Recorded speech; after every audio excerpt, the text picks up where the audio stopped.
Kardec nos diz que a encarnação não é uma punição para o espírito conforme pensam alguns, mas uma condição inerente à inferioridade do espírito e um meio de progredir.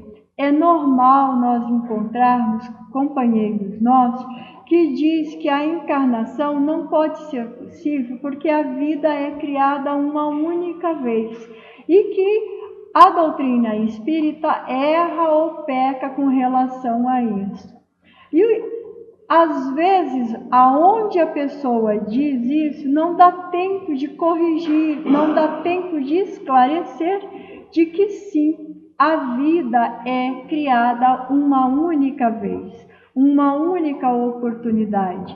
Somente depois é que nós vamos tendo etapas, nós vamos tendo momentos de reencarnação, vida na carne, vida na espiritualidade e a volta à carne. Mas a vida, ao ser criada, ela é uma única vez. Por isso que nós precisamos encarnar, porque a encarnação está ligada à nossa inferioridade de realizar as nossas tarefas. Mas à medida que progredimos moralmente, o nosso espírito vai se desmaterializando, isto é, depurando-se. Vamos nos afastando da influência da matéria. É assim que nós vivemos ainda hoje? Nós já estamos desmaterializados? Nós já conseguimos nos sentir como espírito de luz e a matéria não tem importância alguma em nossa vida? Não, não é. A matéria tem um peso tão intenso ainda em nossas vidas que muitas vezes esquecemos que somos espíritos. Nós achamos que somos o que é a carne, que ao chegar no momento da morte não há nada, ou se há, ele não consegue explicar. Muitos de nós ainda estão naquele pequeno estágio que se encontravam os homens quando Jesus encarnou para esclarecer que ele estava trazendo vida em abundância para que todos vivessem felizes. Naquela época, eles tinham uma dificuldade de entender o que havia após a morte. Eles achavam, sabiam que existia alguma coisa, mas não sabiam definir que coisa era essa. E nós, hoje, mais de 2000 anos depois, mesmo sendo espírita, às vezes cometemos o mesmo engano. Vivemos com tanta intensidade na vida material que esquecemos que somos espirituais. Esta semana eu fiquei bastante confusa ao ver alguns companheiros espíritas, sei que é espírita, dirigentes de grupos espíritas em casas de peso, colocando no Face que era favorável à pena de morte, esquecendo a regra número 1 do espiritismo de que a vida ou a morte não existe, que a vida é perene, constante e que nós estamos na vida material para estagiar, para desmaterializar, para aprender, para sair da influência da matéria, para se espiritualizar, melhorando as percepções e as faculdades, sair dos erros e dos vícios, parar de cometer os mesmos erros. Então, para nós, não há pena de morte. Porque a primeira coisa que o espírita aprende é que a morte não existe. Que a única coisa que fenece é o corpo de carne. Que o espírito permanece ativo e progredindo, indo e voltando quantas vezes seja necessário. Ouvir um espírita convicto e de bastante tempo de doutrina dizer que sim, é necessário a pena de morte, mostra que precisa voltar, estudar Kardec, estudar a doutrina espírita com mais atenção, com mais carinho. E ao mesmo tempo, ao ver esse tipo de coisa, nos faz também pensar e meditar se nós não estamos cometendo o mesmo tipo de erro. Qual é a finalidade da encarnação? Ampliar a nossa felicidade de acordo com o progresso que vamos realizando. O progresso material de um planeta acompanha o progresso moral de seus habitantes. Quando nós ouvimos isso, lemos isso na doutrina espírita, nós paramos assim para pensar: bem, se o nosso progresso não é tão moral assim, se o planeta Terra tem todas essas dificuldades, aonde que está o erro? Nos espíritos encarnados repetindo as mesmas lições, sem aprendizado ou com pouco aprendizado. Não está retrogradando, porque sabemos que nós não retroagimos no conhecimento, mas estamos estacionados, o que é uma pena para nós. A criação dos mundos é incessante. Jesus nos ensinou isto numa lição linda e maravilhosa, quando os apóstolos estavam preocupados pelo fato dele trabalhar aos sábados. Sempre que Jesus trabalhava aos sábados, sempre que Jesus fazia um milagre aos sábados, ele era questionado de por que ele fazia aquilo. E uma dessas vezes que ele foi questionado, ele respondeu aos seus discípulos e às pessoas que estavam ouvindo: o meu Pai trabalha todos os dias. Se nós sabemos que Deus trabalha todos os dias, por conseguinte, saberemos que os espíritos, que os mundos são criados o tempo todo. Então, nós vamos encontrar mundos avançados, mundos felizes, mundos regenerados, mundos primitivos, mundos em provas e expiações, mundos numa faixa intermediária. A Terra está lutando para sair de provas e expiações para a regeneração.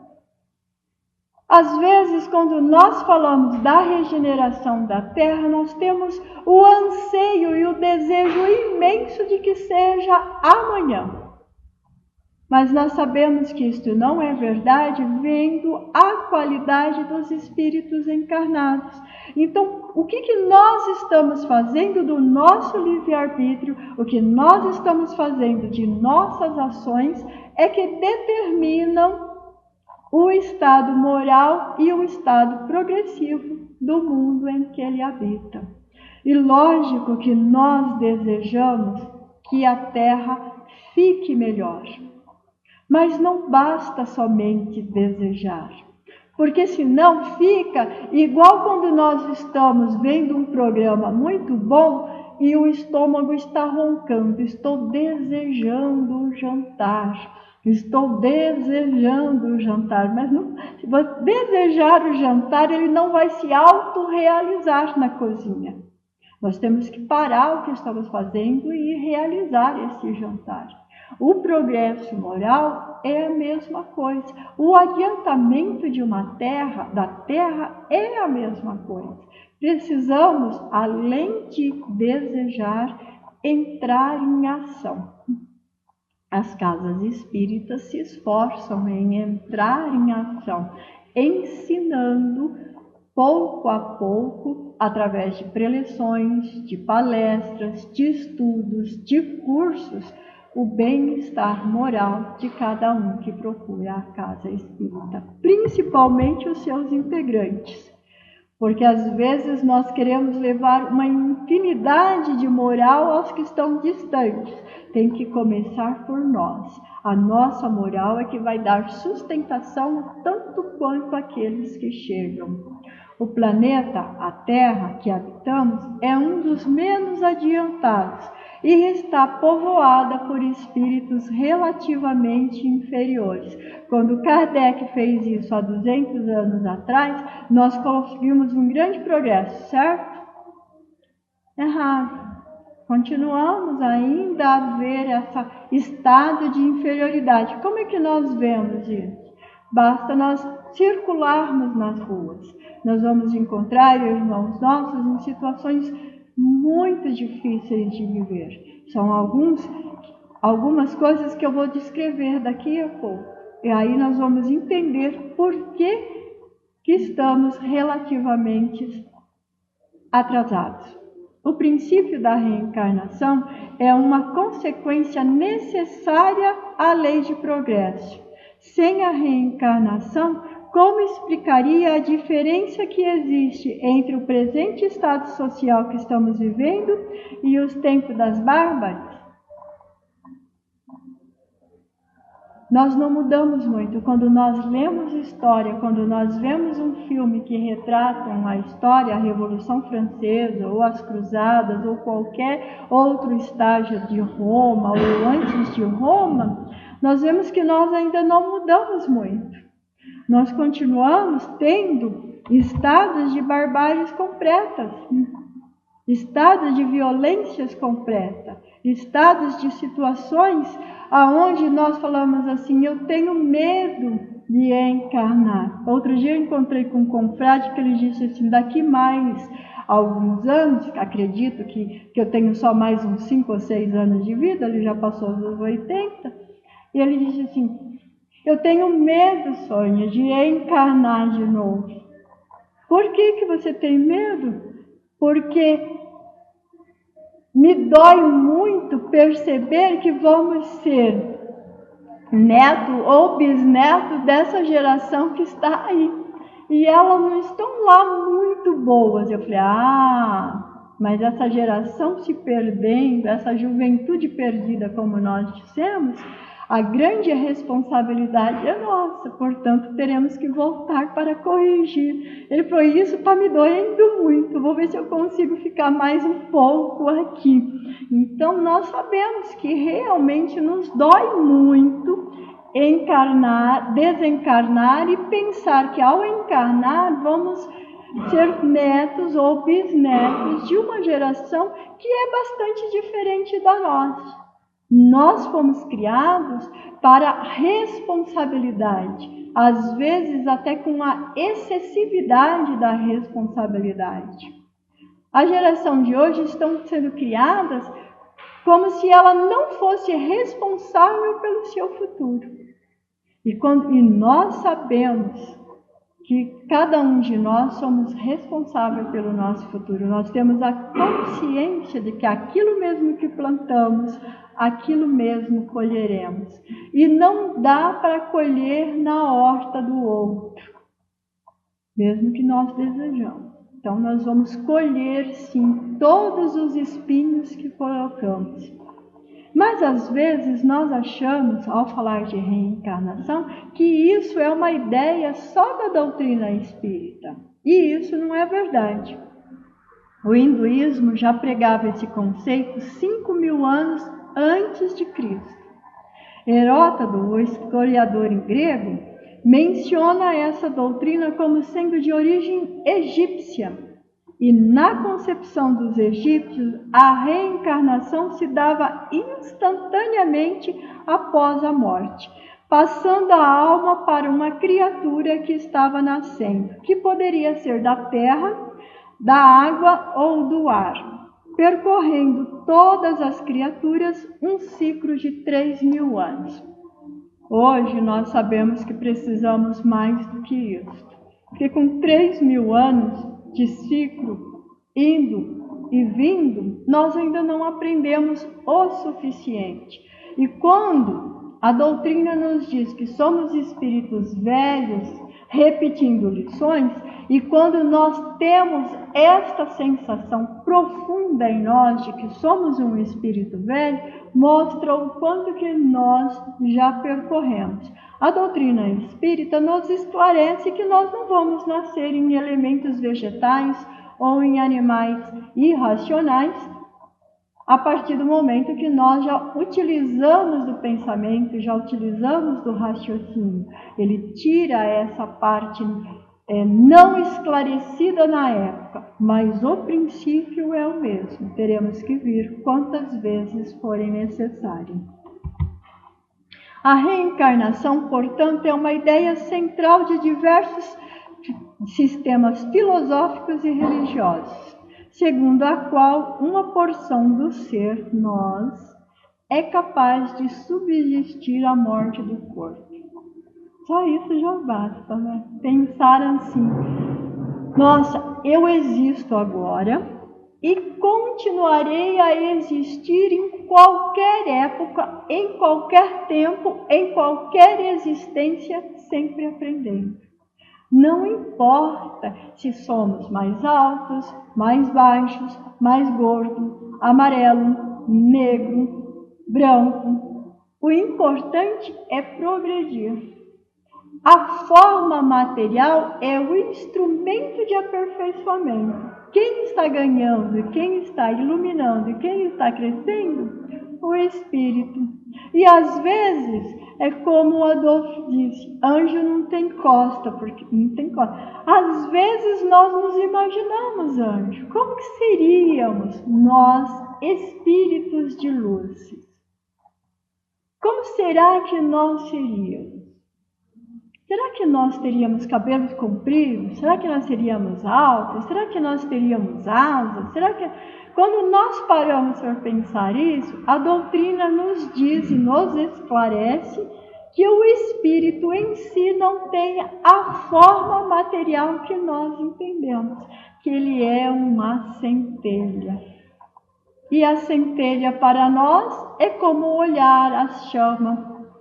Nós não conseguimos entender como é. E ela é tão bonita e ela é tão esclarecedora que na Bíblia, no Velho Testamento, tem uma cena linda, magnífica de Moisés conversando com Jeová. E o Jeová era uma centelha numa sarça que ardia, mas não queimava. Já nos mostrando que sim, os espíritos de luz não vai ter a forma como nós idealizamos no corpo material. Mas o espírito, sendo de luz e não tendo essa forma material, como é que nós vamos reconhecer? Como é que ele se fará para nós?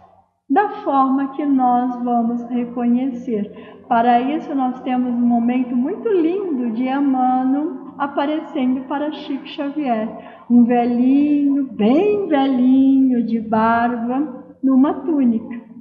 Conversa com Chico, esclarece que eles têm um trabalho por fazer e que ele exigiria 3 coisas de Chico Xavier. E o Chico pergunta o que? Ele diz: disciplina. E a segunda? Disciplina. E a terceira? Disciplina. Só depois que o Chico concordou com isso, e só quando eles foram começar, é que ele se mostrou não como ele era, porque o Chico não teria alcance para visualizá-lo, mas como ele tinha sido na época que ele encarnou como senador. Mas a primeira aparição de Emmanuel para Chico é de um velhinho, mostrando que o espírito pode tomar a forma que quiser, que seja necessária ao entendimento do homem. E o espírito é o que nós chamamos de consciência e de alma. Espírito encarnado é uma alma, espírito desencarnado, somente espírito. E ele se liga sucessivamente a diversos corpos, nós ligaremos sucessivamente a diversos corpos com um fim específico do autoaperfeiçoamento. Nós fazemos o autoaperfeiçoamento, a autocaridade, que é a próxima preleção, a automoral, o autoamor. Essas são as formas de que nós estamos encarnados. E para que nós estamos encarnados? Para crescermos constantemente, anulando o quê? Anulando os nossos erros, que alguns nos chamam de karma. anulando os erros do passado, refazendo os nossos caminhos e ficando livre com o nosso livre-arbítrio para atuar pela felicidade de todos, inclusive e principalmente da própria. Tudo isso que eu falei nos leva à seguinte pergunta: o que é infelicidade para nós? Normalmente, nós consideramos como sendo infelicidade todo e qualquer acontecimento que contraria o equilíbrio e que distorce o programa que nós elaboramos para nossas vidas. Ocorrências infaustas, pobreza, solidão, perda de relacionamentos, desencarnações, enfermidades de seres queridos, doenças pessoais, são considerados como verdadeiros infortúnios que dilaceram a nós e as incontáveis existências humanas.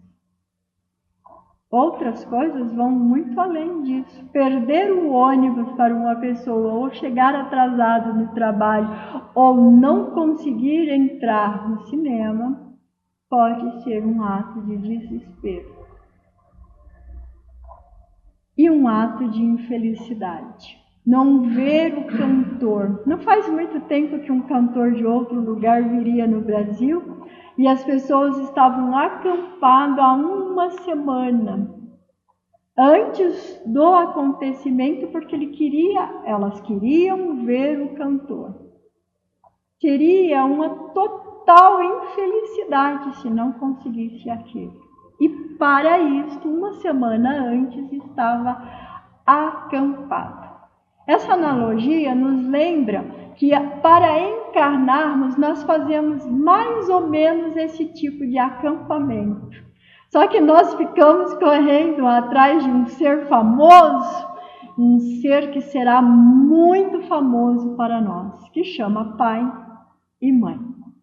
E corremos e acampamos e montamos guarida e exigimos: por favor, me aceite como filho, eu prometo que desta vez eu vou acertar tudo. Nós acreditamos. Mas na hora que nós estamos encarnados, Deus do céu, as brigas são inevitáveis e a seguinte acusação são constantes: eu não pedi para nascer. Quando eu cheguei na doutrina espírita e me falaram isso, eu não pedi para nascer. Eu disse: não, você não pediu, você tem toda a razão, nota 1000 para você, você implorou. Você não pediu, você implorou. Então, tanto quanto nós imploramos também. Então, nós fazemos na vida encarnada mais ou menos o que nós fazemos na vida espiritual para chegarmos aqui. Ver uma pessoa famosa, agora quando nós olharmos, nós vamos pensar: nossa, eu já fiz isso na espiritualidade. Para nascer, a encarnação é uma oportunidade rara e difícil de conseguir. Precisa-se trabalhar muito para ter esse direito. André Luiz diz que esse direito chama bônus horas. Nós trabalhamos na espiritualidade para ter o direito de conseguir um pai, uma mãe, um lar, uma família. E muitas vezes nós trabalhamos pelo direito somente de nascer. Nem vai ficar com pai, nem com mãe, nem com nada. Por isso que quando nós vemos um ser nascer e será abandonado, antes de julgarmos, nós devemos pensar no que tipo de acampamento que foi feito na espiritualidade, qual o merecimento de cada um e qual o acordo de cada um. Porque às vezes nós só precisamos da oportunidade de estar encarnados e fazer o melhor. Nós conhecemos muitas pessoas e nós vemos muitas pessoas que tiveram oportunidades e vidas extremamente miseráveis e não ficou na infelicidade. eles foram crescendo. Se as nossas almas se entristecem quando deparamos com irmãos carregando aflições, como ser abandonado, como ser deixado, como ser truciados pela miserabilidade, carregando cangas pesadas que vão esmagando eles lentamente e muitas vezes a nós nos nossos sentimentos, nós precisamos compreender o porquê que essas coisas acontecem. Por que algumas pessoas querem a saúde e não conseguem? Querem a felicidade e não conseguem. Querem uma estabilidade e não conseguem. Carregam fragilidades orgânicas inadmissíveis. E antes de nós gritarmos por que comigo ou o que nós fizemos contra Deus, nós temos que analisar que estar paralítico, estar surdo, demente, estar vivendo situações completamente ilhadas em lares de misérias, eu sempre me emociono quando eu vou falar disso, que atravessam dificuldades extremas, e nós vemos isso cada dia e cada vez mais. Hoje nós andamos nas ruas, nós circulamos, em todos os lugares nós encontramos moradores de rua. 15 anos atrás, 5 anos atrás, que 15 anos? 5 anos atrás, no meu bairro, distante da cidade, você não via um morador de rua. Hoje nós temos qualquer estabelecimento comercial que tenha uma maquise, tem moradores de rua. Antigamente você circulava em Campinas e a gente tinha a sensação de que Campinas estava isolado das favelas, dos morros, das miserabilidades que nós víamos em São Paulo e no Rio de Janeiro. Quando eu vim de São Paulo para Campinas, a coisa que mais encantou-me foi a ausência desse tipo de coisa. E hoje, em todos os lugares, nós vemos isso num estado crescente. Por que essas reencarnações? Por que alguns desfrutam de beleza, de inteligência, de sabedoria, de saúde, de fortunas e desperdiçam com as suas forças e inutilidades, insensatez, numa vida sem nenhum objetivo espiritual, nenhuma evolução ele busca, nenhuma responsabilidade? E por que milhões renteiam-se com a ignorância? Experimentam tarefas rudes no campo e nas cidades, trabalhos exaustivos, exaurem-se, choram e sangram, precisam de 2, 3 trabalhos para sustentar o lar, enquanto que outros vivem em ociosidade, vivem em festival. Como compreender essa diferença sem entender por que alguns estão em casebres? Por que alguns estão em favelas? Por que alguns estão em palafitas? Por que alguns estão embaixo de maquias? Por que uns não sabem o que comer e outros não têm o que comer? Por que uns estão em berços dourados? Por que uns têm a tecelagem das roupas mais finas? Por que um tem criadagem especial? Por que um tem inteligência e estudo? Por que o outro tem a ignorância? Por que um quer estudar e o outro não se esforça? Por que um analfabeto e o outro inteligente? Por quê?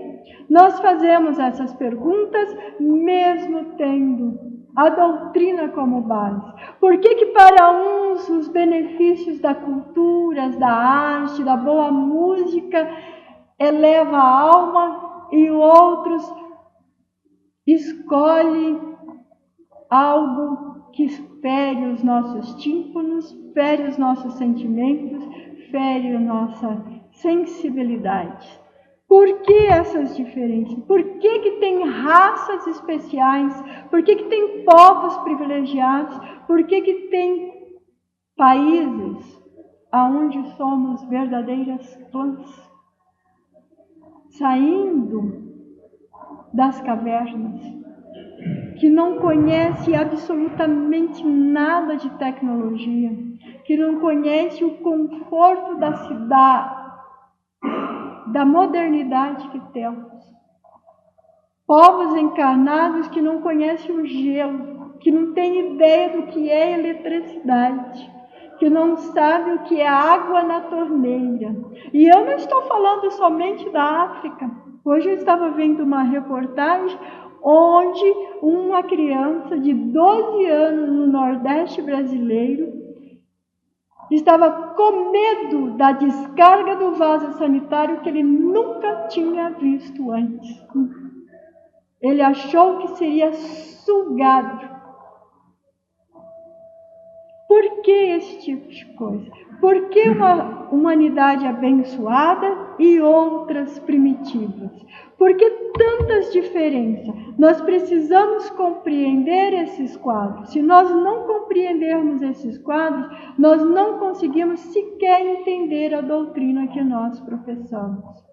Nós falamos da doutrina, mas nós vamos nos pegar criticando, nós vamos nos pegar julgando e condenando administrações, achando que a vida social carrega a responsabilidade que não lhe atua, que não lhe cabe.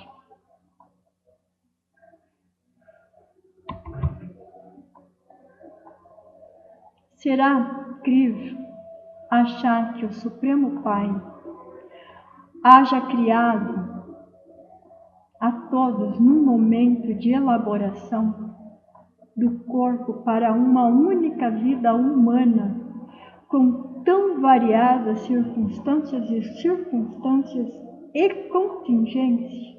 Será que Deus nos criou dando privilégios a um, felicidade a outros e uma vida infernal a milhões? Seria Deus tão cruel quanto a nossa própria crueldade em fazer análise? Não. Isso não seria possível, de forma alguma. Quando nós pensamos isso, quando nós achamos que um merece mais do que o outro, nos leva a pensar e atualizar-se, como o sonho que eu tive essa noite. Eu dormi muito pouco esta noite, praticamente não dormi. O Toninho disse para mim assim, de manhã: está dormindo ou acordada? Eu disse: ainda não dormi. Ele falou: mas já está na hora de levantar, eu vou tomar banho. Só um parênteses, eu tenho fibromialgia e com esse tempo instável eu tenho muitas dores, por consequência não dormo. Ele foi para o banho e eu dormi. Isso era 6 horas da manhã, eu dormi. Nesses minutos que eu dormi, eu estava sentada em algum lugar que eu não recordo, e Joana chega e diz para mim assim: está preparada para estudar Kardec? Eu ainda não estudei Kardec. Estás preparada para estudar Kardec? Devolvi a pergunta: eu ainda não estudei Kardec? Ela faz a terceira pergunta, mais uma vez: está preparada para estudar Kardec? Eu sim. Então vá e estude. Eu acordei 15 para as 7. Esse foi meu sono. Pouquinho que dorme, você recebe mais lições. O pouquinho que nós podemos fazer, nós temos que estar conscientes. Não adianta falar que professa uma doutrina que fala de pluralidade das existências e não compreender essas divergências e circunstâncias e contingências. O que infelicita é a ideia de que a nossa vida é somente essa vida encarnada. Mesmo que nós sabemos que não é, nós acreditamos por alguns momentos em nossa vida que esta vida é mais importante que a vida espiritual. E por achar que esta é mais importante, supervalorizamos a vida material e desvalorizamos a espiritual. O que acontece conosco na espiritualidade? Quem já teve a oportunidade de ler Voltaire, de Irmão Jacó? Chegamos na espiritualidade conhecedores da doutrina espírita e em estado de miserabilidade, precisando refazer as nossas lições, porque a vida material, as pompas da vida material, a vida social, a intensidade da vida material era mais importante do que a vida espiritual. Nós somos herdeiros de nós mesmos. E por sermos herdeiros de nós mesmos, nós temos que planejar o nosso futuro.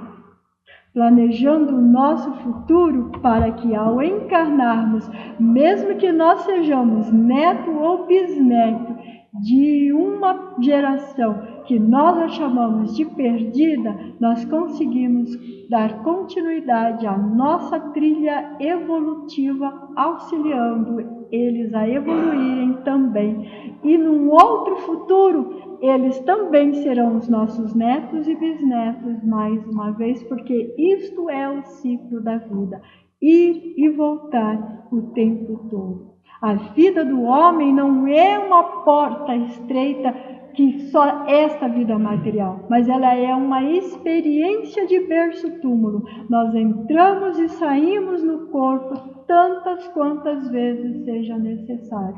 E é importante que nós possamos sair e entrar na vida material sempre com um passo à frente. Porque quanto mais passos nós damos à frente, mais conseguiremos ensinar os que estão atrás de nós. Qual a importância de nos imaginarmos como espíritos de luz? É conseguir iluminar o que está vindo atrás de nós. A vida e o ser espiritual jamais perecem. E ao sabermos que nós jamais perecemos e que nós somos imortais a partir do momento que fomos criados, cessa em nós o tédio, cessa em nós a preguiça de aprender, cessa em nós a preguiça de progredir, porque nós temos a vida imortal pela frente e precisamos melhorar. Porque senão, o que acontecerá conosco? Vamos chorar. Perdi mais uma oportunidade. Aí chega lá na espiritualidade, começamos a fazer acampamento de novo. Para quê? Conseguir de novo um pai, conseguir de novo uma mãe, conseguir um irmão, para nascermos. A responsabilidade de nascer, meus irmãos, a responsabilidade de crescer, a responsabilidade de ensinar, a responsabilidade de carregar um título de espírita, nos coloca dia a dia em sentinela. E quando relaxamos essa sentinela, um espírito vai nos dizer: estás preparado para estudar? Estás preparado para ensinar? Estás preparado para ser o trabalhador da última hora? Estás preparado para melhorar a terra? Nós fomos convocados, chamados à encarnação. Nós fomos chamados a melhorar a terra. Nós fomos chamados a ser farol, iluminar os que venham atrás de nós. Mas às vezes esquecemos. Às vezes nós achamos que o nosso papel de espírita é somente ir à casa espírita. Uma vez por semana. Participar de alguma reunião. Ser preletor ou ser passista. Ser médium ou ser dialogador. Meu dever está cumprido. Já faço a minha tarefa de caridade. Já faço o meu trabalho de homem de bem. O verdadeiro espírita reconhece-se pelo esforço que faz em modificar-se a cada dia. E o homem de bem é aquele que ilumina o caminho do próximo, além de fazer o bem em si. Deixar de fazer o bem só porque conhece o mal é pior do que aquele que não tem nenhum conhecimento. Será cobrado muito mais. Além de conhecer, além da casa espírita, há necessidade de praticar. Praticar aonde? Na casa espírita?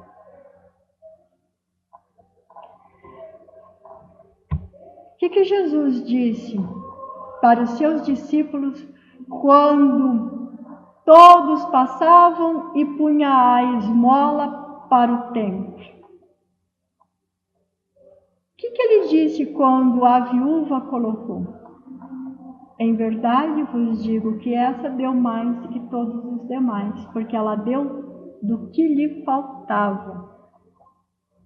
Nós achamos que dar o excesso às nossas obras é um trabalho de amor, é um trabalho de caridade, é um trabalho de autoiluminação, e nós estamos pondo a nossa encarnação em dia, essa dádiva que Deus nos deu para recomeçar.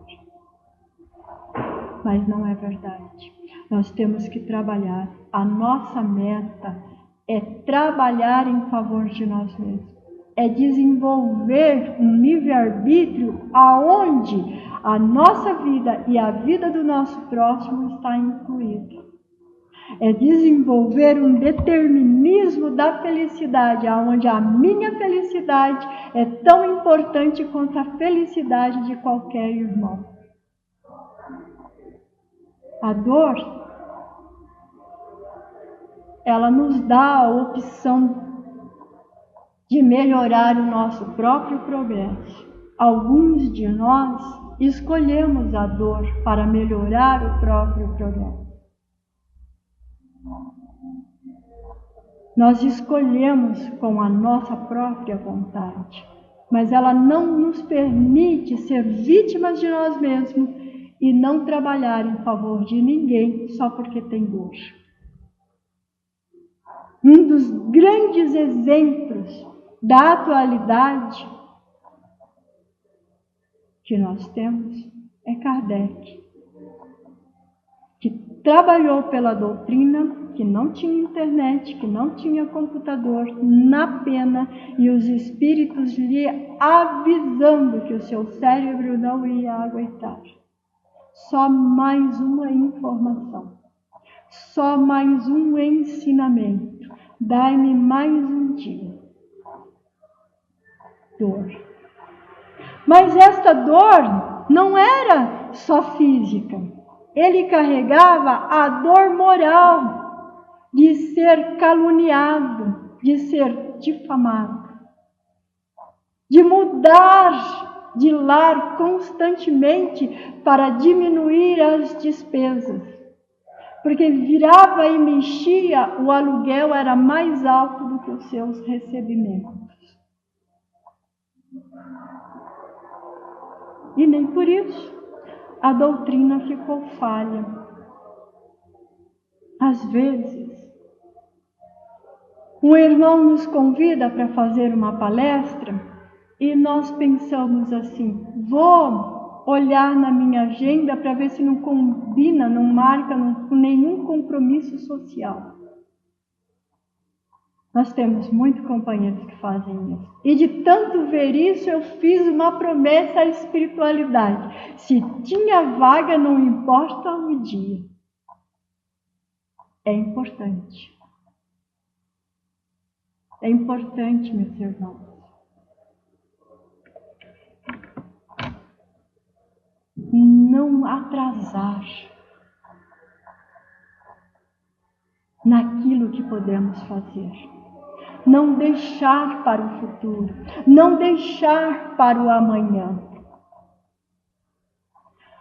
No futuro, em outra encarnação, quando o mundo estiver melhor, eu farei mais e eu farei melhor. Mentira! Porque quando chegar naquele dia, nós vamos dizer, quando for melhor, a oportunidade é agora, é hoje.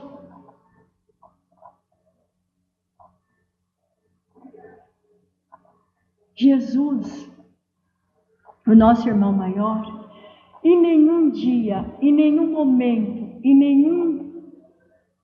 ele parou de salvar vidas.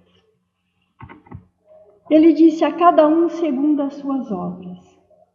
A dádiva de Deus na encarnação é nos dar a oportunidade. Mas a oportunidade não é eterna. A cada falha, a cada momento que deixamos, mais complicamos pelo nosso livre-arbítrio. Aqueles que lhe chegavam, ele dizia, a tua fé te salvou. Ides e não erre mais, para que um mal pior não te aconteça. Porque quando nós temos consciência e nós erramos, será mais difícil. Quantas vezes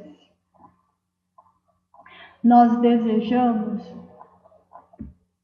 ouvir uma música? Quantas vezes nós desejamos ler um livro? Quantas vezes nós desejamos correr na praia? Quantas vezes nós desejamos dirigir um carro? Quantas vezes nós desejamos simplesmente ter um dia de folga?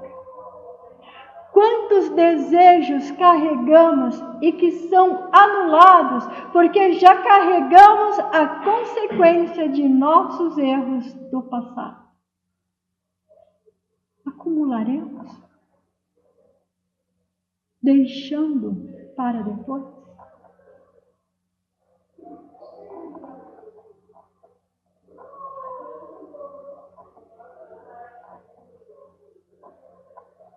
Em 1989, eu internei para fazer uma cirurgia simples, tipo, interna de manhã, faz a cirurgia, à noite está de alta. Só que o anestesista, por algum motivo, entendeu que o meu peso era 53 quilos. E eu pesava 43 quilos. O excesso de anestesia causou uma parada cardíaca séria, a ponto de ver os médicos lutando por salvar a minha vida. E ver um amigo espiritual que disse, vamos. Terminou. E eu, como diz o Antônio, sou meio tinhosa, tapiolho. E eu disse, antes de ir, eu posso visitar um amigo que está doente e que eu tinha prometido que iria na segunda-feira, depois da cirurgia? Pode. Fui visitar um amigo doente.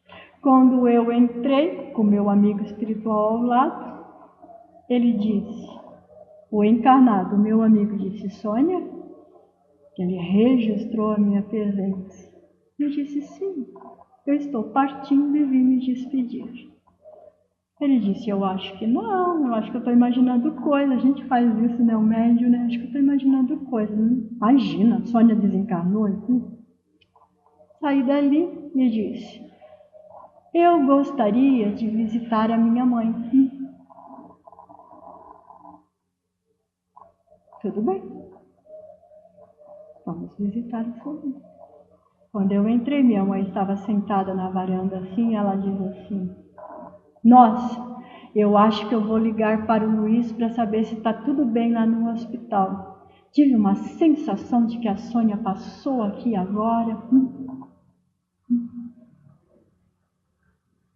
Foi no telefone e ligou para o Luiz. O Luiz disse, olha, ela está na UTI porque ela teve uma parada cardíaca. Saindo dali, ele falou, vamos agora? Eu falei, tem uma praia em João Pessoa que eu ainda não conheço. E como eu desencarnei, eu gostaria de vê-la. Ele já olhou para cima, assim, sabe? Os amigos espirituais fazem isso comigo, eles olham para cima, assim. Fomos para a praia. Lá na praia, sentado, eu disse para este amigo espiritual, olha, eu estou chegando na doutrina há pouco tempo, em 84, era 89. Eu ainda não sei tudo, eu não aprendi tudo. Será que não tem jeito de eu ter uma nova oportunidade ainda nesta vida? Eu lhe prometo que não terá férias, não terá 13º e não terá viagens que impeçam-me de fazer qualquer coisa em benefício da doutrina. Vamos, ele disse. Eu pensei, eu vou para a espiritualidade, para algum lugar, né? Estava feliz da vida que não estava indo para o umbral, tinha feito todo esse passeio, nada de umbral ainda, né? Voltei para o corpo, a ponto de ouvir o médico dizer, conseguimos. Desde então, eu não tenho férias, eu não tenho 13º, eu não tenho viagem. E muitas vezes sou convidada para ir para uma praia que ainda vou conhecer, mas não dá jeito.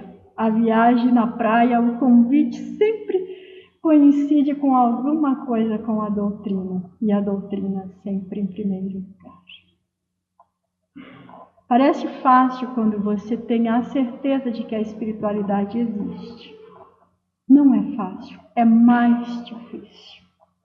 Porque você é chamado à responsabilidade o tempo inteiro. O tempo inteiro.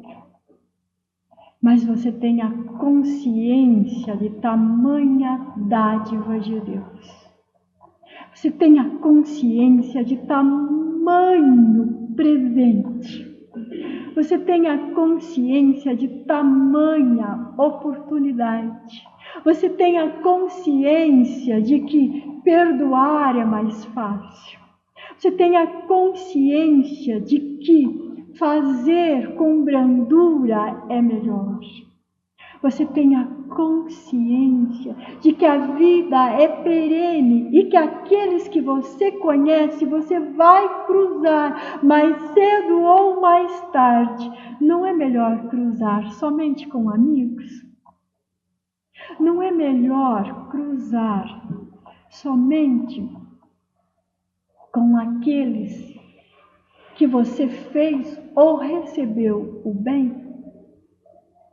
Por que deixar uma trilha de espinhos se nós temos a oportunidade bendita de semear rosas? Pétalas de rosa que perfumam a nossa vida e a vida do nosso próximo. Para que deixar o espinho e a pedra no caminho do nosso irmão? Se tirá-la, basta apenas um gesto de boa vontade, causando a nossa felicidade e a felicidade do nosso próximo. Por que deixar para amanhã para secar as lágrimas, se as nossas lágrimas são secadas continuamente pela espiritualidade maior em torno de nós? Por que deixar para amanhã, reclamando o passado, se a única dádiva que temos é o momento presente? O nosso passado já foi, teremos que refazê-lo. E o nosso futuro depende do que nós fazemos agora.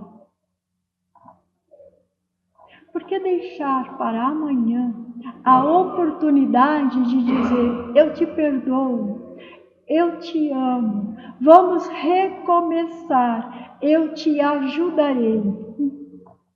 Se nós podemos fazer agora. Por que deixar para amanhã a oportunidade de consolar um irmão que nos procura, se a sua dor é agora? A reencarnação é dádiva de Deus. Cabe a nós colocarmos canga ou dar-lhe asas. A reencarnação é dádiva de Deus, é oportunidade de refazer os nossos caminhos. Mas esta oportunidade só será bendita diante daquilo que fazemos do nosso livre-arbítrio. A reencarnação é dádiva de Deus. É um presente ofertado. Fazer amigos é fazer previdência adiantada para o futuro. É ganhar créditos para a próxima encarnação, ser mais iluminada, ser mais feliz. E de reencarnação em encarnação, indo e vindo, vamos fazendo família espiritual, vamos criando almas afins, e de tanto sermos afins, vamos e voltamos encarnados juntos, criando verdadeiras colônias de felicidade. E são nas colônias de felicidade, nas colônias de alma afins, que recebemos aqueles que já nos foi espinho ou que já espinhamos, com a função de aparar, arestar, para que um dia ele também possa fazer parte da nossa família espiritual. Nós nos atraímos àqueles que amamos. Quanto mais amarmos, mais em amigos encarnaremos. A dádiva de Deus é a conquista de cada dia. O amor se conquista a cada dia. Todos os dias, infinitamente. Esta é a nossa lição. Aprender. Joana nos diz que para encarnarmos e estarmos entre amigos, há necessidade de nos empenharmos em praticar o homem Jesus. Porque ao encarnarmos na Terra, se nós não praticarmos as lições de Jesus, todo o empenho será perdido e a nossa mente psicológica ficará doente, necessitando o empenho de novos amigos e o empenho desdobrado dos enviados do homem Jesus. Que possamos fazer de Jesus o nosso amigo maior, o nosso amigo de todos os momentos. Mas não vamos colocar Jesus distante de nós, lá no infinito, não sei aonde. Ele disse que veio para que tenhamos vida, vida em abundância, e que Ele estava no meio de nós. Quando um homem ou mais se reunir em meu nome, ali estarei. Se Jesus está presente conosco em suas orações, em nossas orações, há necessidade de comungar com Ele. o que é a comunhão, que é fazer essa comungação com Jesus. É mais ou menos assim. Mestre, sabe, lá no passado, outrora, tu nos ensina que o amor é a nossa dádiva. Nos ensina que não devemos errar, para que o mal maior não nos sucedesse. Éramos simples e ignorantes, e no nosso aprendizado desviamos através do egoísmo, através do orgulho, na busca incessante do poder, na busca incessante de se afirmar como homem, esquecemos de sua lição máxima, ensinando-nos a simplicidade e a humildade. Mestre, no mar da Cananéia, caminhamos ouvindo o murmúrio dos barcos, o alarido dos pescadores, ouvindo a sua voz graciosa, que nos ensinava do amor e da bondade, da justiça, do perdão infinito de Deus. Mas sempre acabamos por esquecer.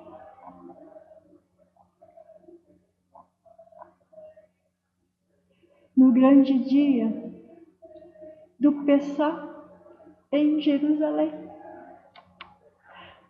tu divide o pão e o vinho e nos esclarece para comemorar em teu nome, para carregar dentro de nós a lembrança do seu sacrifício em favor de nós. Espírito de luz, Espírito iluminado, adentrar-se na densidade da terra para encarnar, sentindo na pele as junções das dores da vida encarnada, sem nada ter para corrigir. Tome do vinho, tome do pão e lembrai de mim que fiz isso por vós, para que compreendam que o amor maior é aquele que damos ao amigo, aquele que diz que conhece a Deus, mas recusa, importuna o irmão, é um mentiroso. Porque se importuna aquele que lhe acode, aquele que lhe pede, aquele que pede socorro infinito. E este mesmo que vê, jogue a escanteio, como conhecerás a Deus que não vê, que não percebe? Ainda assim passamos o véu do esquecimento. Ainda assim, Senhor, esquecemos. Em outras vidas, ensinamos-te que tu és um homem morto, pregado na cruz e frio. Ensinamos que castiga, ensinamos que não perdoa, esquecendo as suas lições humildes, esquecendo-se do teu amor, esquecendo do teu riso fácil, esquecendo da multiplicação dos pães, esquecendo das curas. Em outras vidas, Senhor, falamos que tu és o Senhor vivo, a palavra que é viva, e por causa disso matamos em teu nome, esquecendo da sua lição de Pedro, embainha a tua alma, porque o céu não se conquista pela violência. E se na noite de Bartolomeu queimamos nas ruas, esquecemos da sua lição frágil e pequena, faça-se. E no silêncio dos mosteiros estudamos as suas lições. E finalmente ela adentra em nós. Finalmente se faz presente em nossa vida. E agora as lágrimas serão de sangue para resgatar tantas dores impostas. Mas o coração está unido a ti. A esperança e a fé se faz maior. Mestre, receba em teu seio todos os irmãos que possamos recolher. Receba em teu seio todos os irmãos que possamos esclarecer. Receba em teu seio todos os irmãos que possamos tirar do erro, da ignorância, dos vícios, da preguiça mental e espiritual, da demência, do orgulho e do egoísmo. Este é a oferta que trazemos ao teu altar. Corações compagidos, corações consolados, corações esclarecidos. E Mestre, continue conosco em toda a nossa infinita jornada, para que um dia possamos novamente ter o direito de luz em estar contigo, em plenitude. Agradecemos a Ti, agradecemos a todos os amigos espirituais desta casa, agradecemos os irmãos aqui presentes, e que cada um de nós possamos voltar aos nossos lares com o coração adocicado pelo mel da sua sabedoria e iluminado pela luz da sua evolução. Esteja conosco sempre, Mestre de amor, sempre.